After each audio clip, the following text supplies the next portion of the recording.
Hello friends, എല്ലാവർക്കും കാറ്റത്തെ കിളിക്കൂടുന്ന super hit പരമ്പരയുടെ നാളത്തെ സൂപ്പർ പ്രമോ വിശേഷത്തിലേക്ക് സ്വാഗതം. അതിനുമുതൽ ആർക്കെങ്കിലും ഞങ്ങളുടെ ചാനൽ ഇഷ്ടപ്പെട്ടെങ്കിൽ സബ്സ്ക്രൈബ് ചെയ്യുക, ലൈക്ക് ചെയ്യുക, കമൻറ്റ് ചെയ്യുക. എല്ലാ ദിവസവും പുതുപുത്തൻ വിശേഷങ്ങളുമായിട്ട് എത്തുന്നതായിരിക്കും. അപ്പോൾ ഇന്നലെ നമ്മൾ വിശേഷങ്ങളൊന്നും ഇട്ടിട്ടില്ല, കാരണം ഈസ്റ്ററൊക്കെ ആയിരുന്നുകൊണ്ട് വലിയ തിരക്കായിരുന്നു. അതുപോലെ ഈസ്റ്ററും ദുഃഖവള്ളിയും ഒക്കെ ആയിരുന്നല്ലോ.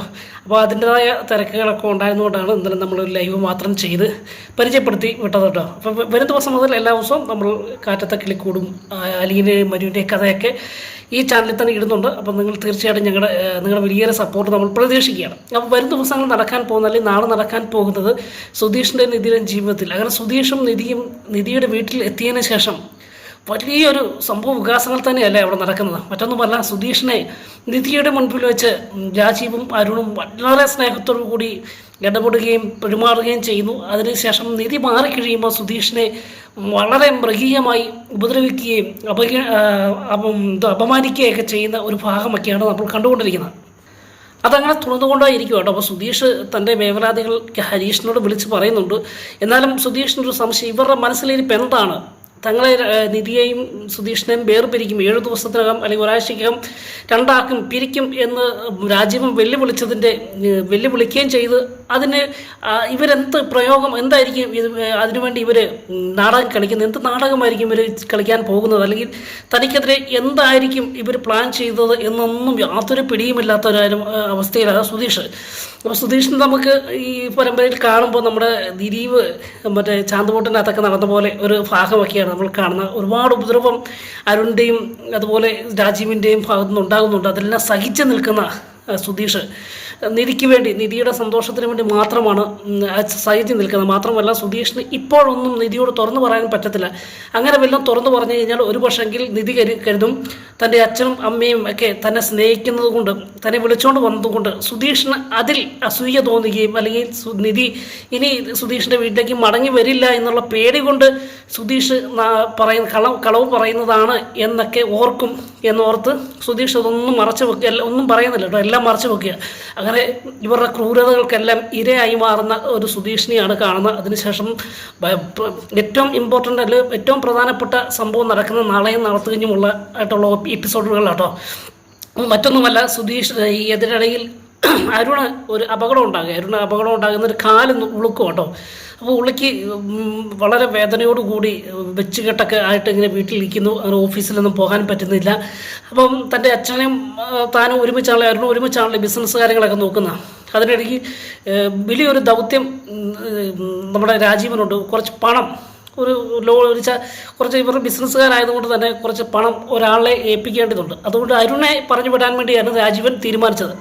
മാത്രമല്ല, രാജീവൻ ഇപ്പോൾ വലിയ ലോങ് യാത്രയൊന്നും പറ്റത്തില്ല. നടുവിന് വേദനയും ശരീരവേദനയൊക്കെ ഉള്ളതുകൊണ്ട് തന്നെ രാജീവിന് കൂടുതൽ യാത്ര ചെയ്യാൻ പറ്റില്ല. അതുകൊണ്ട് തന്നെ അരുണിനെ ഈ പണവുമായിട്ട് കൊടുത്തു വിടുക എന്നായിരുന്നു ഉദ്ദേശം. ആ സമയത്താണ് അരുണിൻ്റെ കാലിന് ഇതിന് ഉളുക്കുണ്ടാകുകയും അങ്ങനെ നടക്കാൻ പറ്റാത്ത, ഡ്രൈവ് ചെയ്യാൻ പറ്റാത്ത അവസ്ഥ വരികയും ചെയ്യുന്നത്. അങ്ങനെ ഇരിക്കുമ്പോൾ രാജീവന് ചിന്തിക്കുക, എന്ത് ചെയ്യും? ഈ പൈസ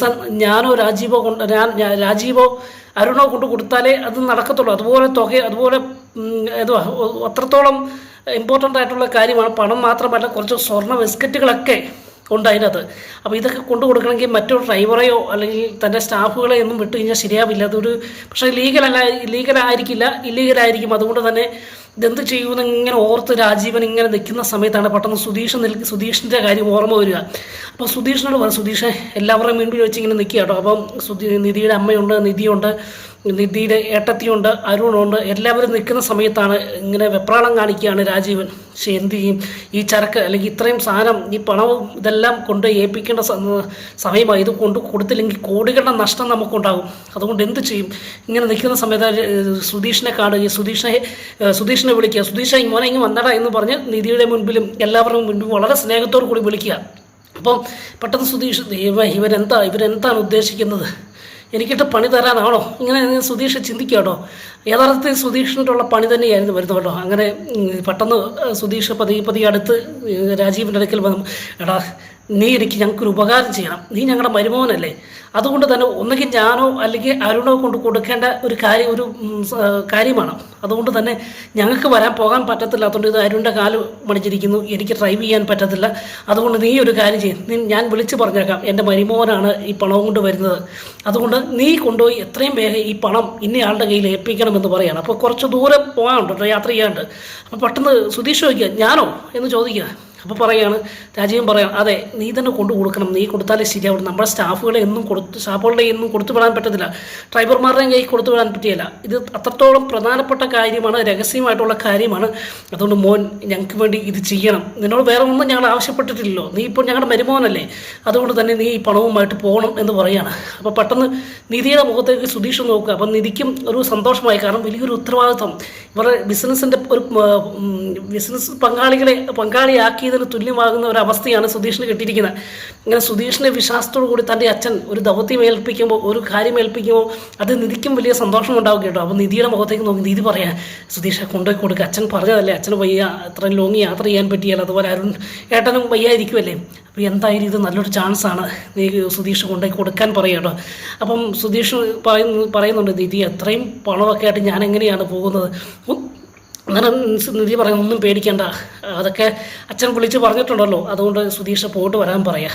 അങ്ങനെ നിധിയുടെ വലിയൊരു സംഭവം അല്ലെങ്കിൽ ഒരു വലിയൊരു സമ്മർദ്ദവും ഒക്കെ സുധീഷിനെ സ്വാധീനിക്കുന്നു. അങ്ങനെ സുധീഷ് ഈ പണമായിട്ട് പോകാമെന്ന് ഏൽക്കുക കേട്ടോ. പെട്ടെന്ന് തന്നെ സാധനം എടുത്തോണ്ട് നമ്മുടെ നിധിയുടെ അച്ഛൻ വരിക, രാജുവും വരിക, വലിയൊരു ബായിക്കുമായിട്ട് വരികയും എല്ലാവരുടെയും മുൻപിൽ വെച്ച് കുറച്ചധികം പണക്കെട്ടുകൾ നിരത്തി വെക്കുക കേട്ടോ. നിരത്തി വെച്ച് മേശയിലേക്ക് നിരത്തി വെക്കുക. അതിനോടൊപ്പം കുറച്ച് ബിസ്ക്കറ്റുകളും, അതായത് ഗോൾഡ് ബിസ്ക്കറ്റുകളൊക്കെ, സ്വർണ്ണ ബിസ്ക്കറ്റുകളൊക്കെ കൊണ്ട് നിരത്തി വെക്കുക. ഇത് കണ്ടപ്പോൾ സുധീഷിൻ്റെ കണ്ണ് തള്ളിപ്പോട്ടോ. ആദ്യമായിട്ടാണ് ഇത്തരം പണവും സ്വർണ്ണ ബിസ്ക്കറ്റും ഒക്കെ കാണുന്നത്.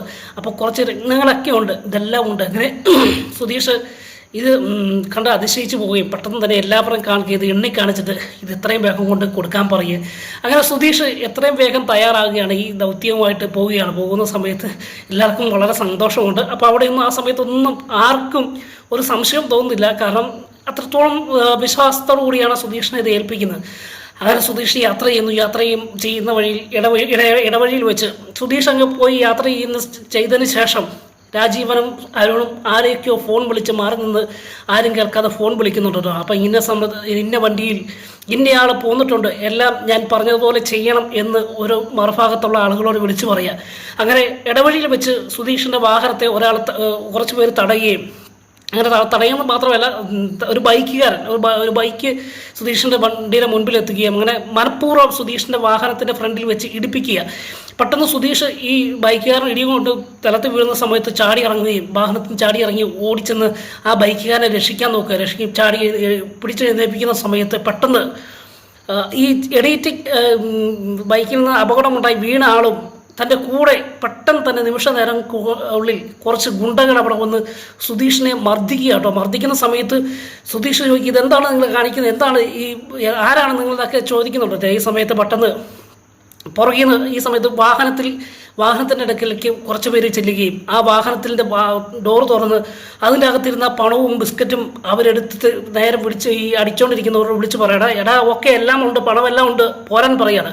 അപ്പോൾ പെട്ടെന്ന് സുധീഷ് നോക്കിയപ്പോൾ തന്നെ ഏൽപ്പിച്ചിരിക്കുന്ന അത്രയും വിലപ്പുള്ള സ്വർണ്ണാഭരണങ്ങളും അതുപോലെ പണവും എടുത്തുകൊണ്ട് ആ ഗുണ്ടകൾ ഓടുകയാണ്. പെട്ടെന്ന് സുധീഷന്മാരെ വിടിച്ച് അവൻ്റെ പുറകെ ഓടുകയും ഈ സമയത്ത് ക്രൂരമായി സുധീഷിനെ മറ്റുള്ളവർ മർദ്ദിക്കുകയും അങ്ങനെ സുധീഷിനെ അവിടെ തള്ളിക്കിടും കേട്ടോ. അപ്പോൾ സുധീഷ് വിടുന്നില്ല, പിന്നെയും പുറകെ ഈ വാഹനത്തെ ഇവരെ പിന്തുടർന്ന് പോവുകയും ആ സമയത്ത് വീണ്ടും അക്രമം ഉണ്ടാവുക. ഈ സമയത്ത് പെട്ടെന്ന് സുധീഷിനെ ഇവർ പിടിച്ചു കെട്ടി ക്രൂരമായി മർദ്ദിക്കുകയും ഒരു ഗോഡൌണിൽ കൊണ്ട് തള്ളുകയും ചെയ്യുന്ന ചില രംഗങ്ങളൊക്കെയാണ് വരുന്ന ദിവസത്തെ എപ്പിസോഡിൽ കാണാൻ പോകുന്നത്. വീണ്ടും അടുത്ത ദിവസത്തെ വിശേഷമായി കാണും വരെ എല്ലാവർക്കും ഗുഡ് ബൈ.